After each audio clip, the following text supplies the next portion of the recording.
মেহেদী Hasan Sony ফাহাইল C বিচে আছি, আপনাদেরকে এই সি বিচ সরাসরি লাইভে দেখানোর চেষ্টা করছি আমি।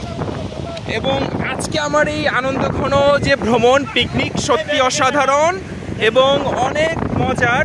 আমরা একসঙ্গে সবাই আসছি এখানে পিকনিক করতে, অ্যাকচুয়ালি সি বিচে, যাতে আমরা অনেক সুন্দর করে সময় কাটাতে পারি। বিকালের এই সময়টা কুয়েতের বলা চলে অনেক আনন্দঘন একটা পরিবেশ। সূর্য এখনো পুরোটা ডুবে নাই, কিন্তু কিছুক্ষণ পরে আরো অনেক দর্শনার্থী আসবে এখানে। ফাহাইল সি বিচ আসলে দেখার মতো অনেক সুন্দর একটা জায়গা। চাইলে আপনি যদি কুয়েতে থাকেন এখানে আসতে পারেন।